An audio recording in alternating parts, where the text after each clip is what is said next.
Welcome. Today, we are diving deep into something that is absolutely critical in the world of medical billing, but honestly, it's often misunderstood.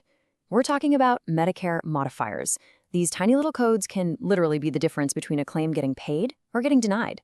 So let's break down exactly how they work. So, I want you to start by thinking about this question.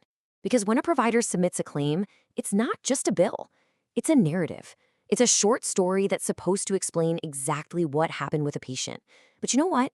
A simple procedure code by itself, well, it rarely tells the whole story.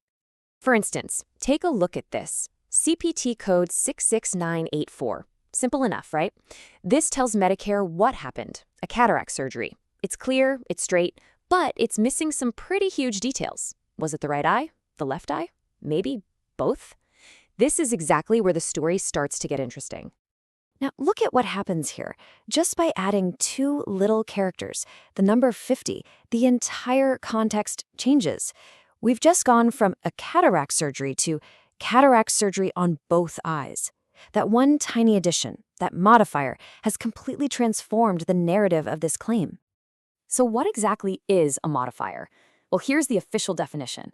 It's a two-character code, it could be letters, it could be numbers, that you tack onto the end of a standard CPT or HCPCS code.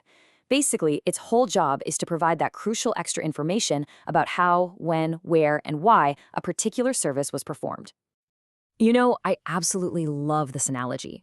Think of modifiers as the fine print. They're the little details that turn a generic statement into a super precise account of what happened.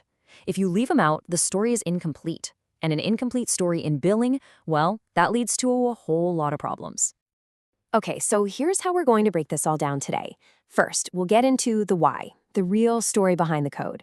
Then we'll dive into the different types, using modifiers for anatomical precision, for describing the service, and for clarifying the timing. And then we'll wrap it all up with some best practices that'll help you get this right every single time. All right, let's jump right into our first section. Why do these little two-character codes carry so much weight? Why did they matter so much in the world of medical billing? Well, at their core, modifiers are doing a few absolutely essential things. They are your first line of defense against claim denials, for sure, but they're also the key to making sure you get reimbursed appropriately for the work you actually did. Without a modifier, Medicare just sees a generic service. But with the right modifier, they see the specific, detailed procedure you performed, and that's what justifies the payment. Okay, let's move on.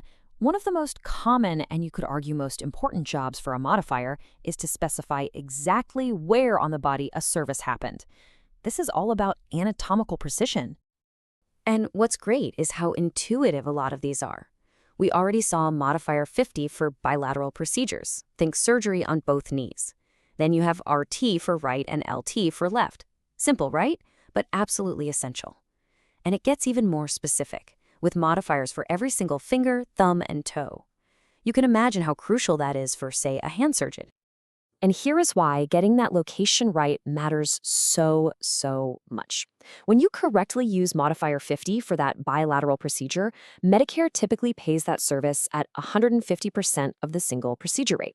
If you forget to add that modifier, well, you're basically leaving a huge and totally deserved chunk of your payment on the table. All right, next up, modifiers don't just tell us where, they also have to explain the how and the who behind a medical service. This is all about giving context for how something was delivered or who was actually involved. This is such a classic example. Let's say you get an X-ray. There are really two parts to that service. You've got modifier TC, the technical component. That covers the cost of the actual machine, the film, the tech who operates it. Then you have modifier 26, the professional component. That's for the doctor's brain power, their time interpreting that image and writing the report. These modifiers make sure both parts of that service can be built for and paid for correctly. Now, let's talk about a real heavy hitter, modifier 59. This one is a big deal. It's used to identify what's called a distinct procedural service. In plain English, it's telling Medicare, hey, I know these two procedures usually don't get billed together, but trust me, in this specific case, they were truly separate and totally independent. And because it has the power to bypass a lot of billing rules, it is, you guessed it, one of the most audited modifiers out there. So, to deal with people overusing the very general modifier 59, Medicare came out with these, the X-series modifiers. They basically force you to be way more specific about why a service was distinct. Was it a separate encounter later in the day? Use XE. Was it on a totally different organ? That's XS. Was it a different doctor? Use XP. Medicare loves this level of precision, so using these correctly is definitely the way to go. Let's keep this going. Our next big category of modifiers is all about timing. They're there to answer the question of when a procedure happened, especially when you're looking at it in relation to other services that were provided. This is a perfect, simple illustration. Let's imagine a patient needs the same diagnostic test done twice on the same day. If the very same doctor performs it a second time, you use Modifier 76.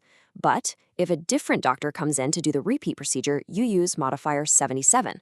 It seems like a tiny distinction, but it's absolutely critical for accurate billing and tracking. Things can get really tricky during that post-op global period right after a big surgery. If a patient has to go back to the OR for something that's related to the first surgery, like a complication, that's an unplanned return and you'd use Modifier 78. But what if they need a totally unrelated procedure during that same recovery window? Then you use Modifier 79 to signal that this is brand new and it should be paid for separately. Okay, we have covered the why, the where, the how, and the when. So for our final section, let's pull this all together. Let's talk about some actionable best practices to make sure you're getting this right day in and day out. Getting this right consistently really boils down to these three things. Number one, your documentation has to be airtight. The medical record has to tell the exact same story as your modifier, no question. Number two, this is a team sport. Everyone from the doctors to the billers has to be on the same page. And finally, number three, this stuff changes. CMS rules are always evolving, so you have to stay current. It's not just a good idea, it's absolutely essential. You know, when it all comes down to it, this is the takeaway. It's really a two-sided coin. Using modifiers correctly means the practice or hospital gets paid accurately for the work they did. But at the same time, it ensures you're staying fully compliant with all the rules and regulations, which protects you from painful audits and penalties down the road. And that brings us right back to where we started. Every single claim is telling a story. And modifiers, they're the specific, descriptive words that make that story accurate, compelling, and crystal clear. So the final question I want to leave you with is this: are you using the right words?